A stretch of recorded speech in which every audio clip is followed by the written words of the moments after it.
the Fat Controller scolded both engines severely. There must be no more tricks, he said. I shall be watching you both. I have to decide which of you is to stay. He strode away. The twins looked glum. Neither wanted to stay without the other.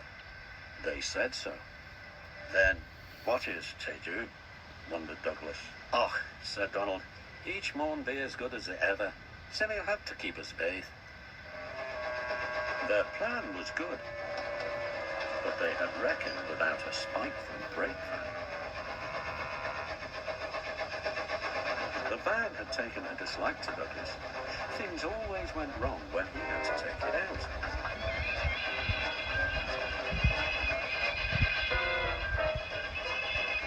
Then his trains were late and he was blamed. Douglas began to worry. You're a muckle nuisance, said Donald one day. It's to leave you behind I'd be wanting. You can't, said the van. I'm essential. Och, are ye? Donald burst out. You're nothing but a screeching and a noise when all's said and done. Spike Dougie, would you? Tack that! Oh, oh, oh, cried the van. Hold your beast, said Donald severely. There's more coming sin you misbehave. The van behaved better after that. Douglas's trains were punctual, and the twins felt happier. Then Donald had an accident. He backed into a siding. The rails were slippery. He couldn't stop in time and crashed through the buffers into a signal box.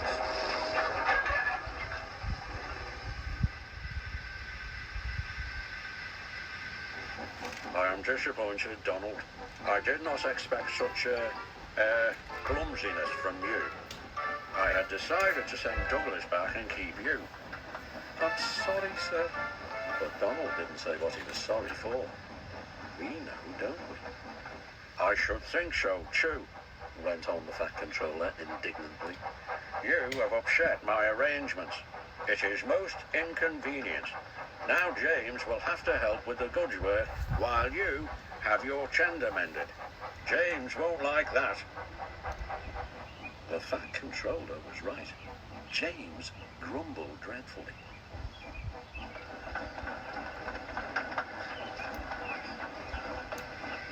Anyone would think, said Douglas, that Donald had his accident on purpose.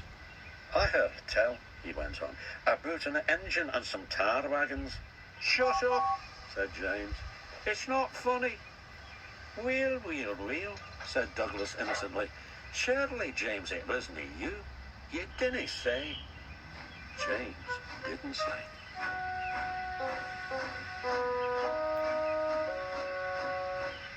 He was sulky next morning and wouldn't steam properly. When at last he did start, he bumped the truck's horn. He's cross, sniggered the spiteful brake van. We'll try to make him crosser still. Hold back, whispered the van to the trucks. Hold back, giggled the trucks to each other.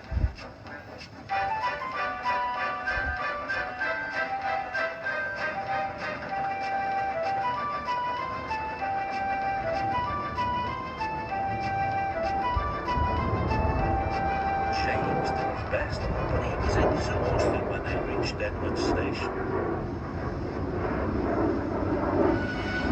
Luckily, Douglas was there. Help me up the hill, please, panted James. These trucks are playing tricks. I'll show them, said Douglas grimly. Come on, puffed James crossly. Get moving, you, puffed Douglas from behind. Slowly but surely, the snorting engines forced the unwilling trucks up the hill. But James was losing steam. I can't do it, he panted. Lay it to me, shouted Douglas. He pushed and he puffed so furiously that sparks leapt from his funnel. Oh, groaned the van. I wish I'd never thought of this. It was squeezed between Douglas and the trucks. Go on, it screamed, but they took no notice. The guard was anxious. "Go steady," he yelled to Douglas. "The van's breaking." It was too late. The guard jumped as the van collapsed.